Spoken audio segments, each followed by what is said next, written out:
नमस्कार। आज देश के हर नागरिक को और हर विद्यार्थी को अरावली पर्वत के बारे में जानना बहुत जरूरी है।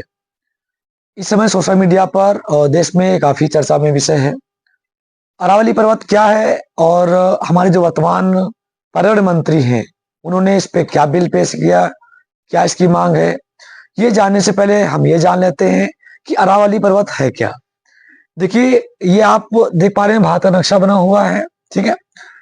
अरावली जो पर्वत है वो गुजरात, राजस्थान, हरियाणा से लेकर के दिल्ली तक फैला हुआ है, जिसकी कुल लंबाई 690 किलोमीटर से लेकर 700 किलोमीटर तक है।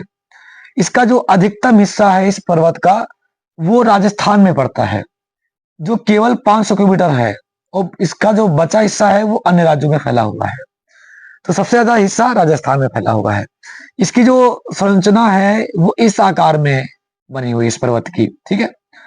जो इसकी अधिकतम ऊंचाई है वो 120 मीटर है, और जो निम्नतम ऊंचाई है वो 80 मीटर है इस पर्वत की।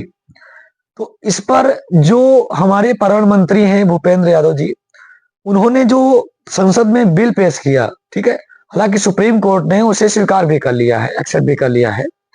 तो उस बिल में नवंबर में इन्होंने पेश किया। इसमें इनकी दो मांग थी। एक तो ये कि जो इस पर्वत की जो 100 मीटर से कम ऊंचाई हो, जो हिस्सा, जैसे कि ये हिस्सा 80 मीटर है, ये 100 के नीचे है, तो इस हिस्से को पूरी पर्वत का जो हिस्सा है ना माना जाए। ठीक है।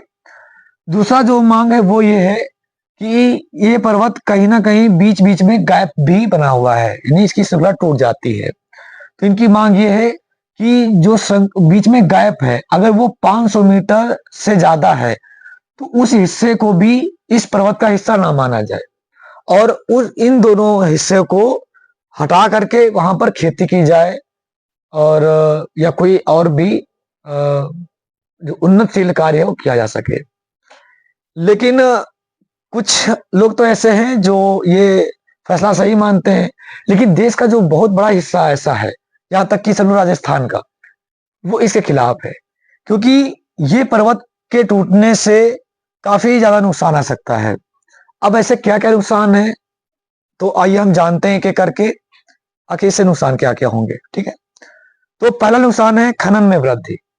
अगर इसकी अनुमति मिल गई, पहाड़ टूटेगा, पहाड़ टूटेगा तो उसका खनन होगा। खनन का अर्थ होता है कि पहाड़ों को तोड़ करके उसके अंदर से जो भी पदार्थ हैं, जो भी धातुएं हैं, ठीक है, कोयला, पेट्रोलियम वगैरह, वो निकालना।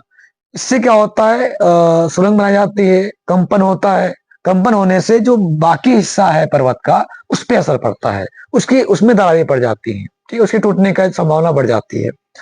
जो दूसरा नुकसान है वो ये है कि मरुस्थलीय जमीन में वृद्धि होगी। ये जो पर्वत की श्रृंखला बनी हुई है, उसके राजस्थान में इसके इस तरफ मरुस्थल का हिस्सा ज्यादा फैला हुआ है।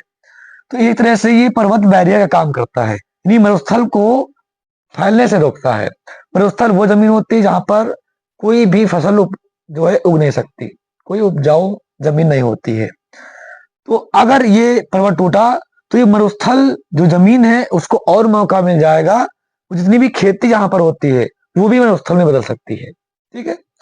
अगला जो नुकसान है वो मानसून में परिवर्तन। हमें भी पता है कि आपको भी पता है कि जो बारिश होती है पेड़ पौधे पहाड़ों जंगल की वजह से होता है। अगर ये पहाड़ टूटा तो यहाँ पर वर्षा कम होगी, वर्षा कम होगी तो यहाँ का जो जल स्तर है वो कम हो जाएगा।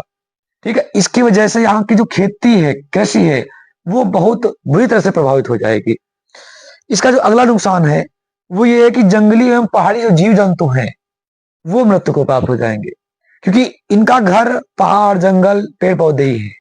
तो अगर ये गिरा, वहां के पेड़ भी काटे जाएंगे, तो इन जीव जंतुओं को बहुत नुकसान होने वाला है वहां पर। ठीक है। और इसके बाद जो अगला नुकसान है वो है बाढ़। बाढ़ कैसे आएगा, तो यहां से जो गर्म हवाएं निकलती हैं, धूप, आंधी, तूफान। अब यहाँ पे राजस्थान में जो इधर इस तरफ है मरुस्थल है, बालू है, तो जो हवाएं आएंगी, जो आंधी तूफान आएगा, वो इस बालू को उड़ा करके इधर ले जाएगा, जिधर हिमालय पर्वत यहाँ पर स्थित है। हिमालय पर्वत में सब बर्फ ही बर्फ है। ठीक है। तो जब सूर्य किरणें पड़ती हैं तो बर्फ पिघलती है, कम पिघलती है। लेकिन जब ये बालू गर्म होती है, अब ये बालू जब उड़ के जाएगी तो हिमालय पर्वत के ऊपर बर्फ पर ये बिछ जाएगी। बालू क्या करती है, धूप को ज्यादा अवशोषित करती है। बालू गर्म होगी तो वो बर्फ पिघलेगी, बर्फ पिघलेगी तो यहां से बहने वाली जो नदियां हैं, गंगा यमुना नदी, उसमें जल स्तर बढ़ जाएगा। बर्फ पिघलने से वो पानी में बदल जाएगा। पानी कहाँ जाएगा, गंगा यमुना नदी में जाएगा। इससे उसका जल स्तर बढ़ेगा। जल स्तर बढ़ने से जो ये दिल्ली के कुछ शहर हैं या बिहार उत्तर के जो कुछ शहर हैं वो जलमग्न हो सकते हैं। हमारी केंद्र सरकार और प्रधानमंत्री जी भी कहते हैं कि माँ के नाम एक पेड़ लगाइए। एक तरफ माँ के नाम पेड़ लगाने की बात हो रही है और दूसरी तरफ प्रकृति माँ का दोहन किया जा रहा है, तो ये दो ही नीति कैसे चल पाएगी। इसमें प्रकृति का नुकसान होगा, प्रकृति का नुकसान होगा तो उससे हम सभी को भी नुकसान पहुंचेगा। ये अरावली पर्वत वही जगह है जहां अब श्री राम जी को 14 वर्ष का वनवास मिला था, तो इसी पर्वत से होकर के वो गए थे, कुछ समय भी यहाँ व्यतीत किया था। ये वही पर्वत है। तो प्रकृति ने समय समय पर हम लोगों को दिखाया भी है, हमारी आंखें भी खोली हैं कि अगर आप मेरा नुकसान करोगे तो आपका भी नुकसान होगा।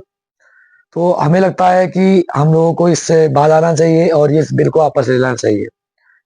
अब जैसे हमने कहा था शुरुआत में ही कि विद्यार्थी के लिए भी ये टॉपिक बहुत महत्वपूर्ण है। ठीक है, पर्यावरण जैसे तो भाई ये परीक्षा जैसे, तो इसमें परीक्षा के नजरिए से कैसे महत्वपूर्ण है, तो इससे संबंधित कुछ प्रश्न पूछे जा सकते हैं।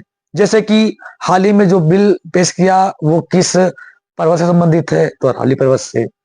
और अरावली पर्वत की बात आती है तो फिर ये भी पूछ सकते हैं कि इसकी लंबाई कितनी है, ठीक है, ऊंचाई कितनी है, और ये किन राज्यों से होकर गुजरती है, इसका सबसे बड़ा हिस्सा किस राज्य में पड़ता है, और ये बिल जो आया था इसमें दो मुख्य मांगे कौन कौन सी हैं। इस तरह से क्वेश्चन बन सकते हैं।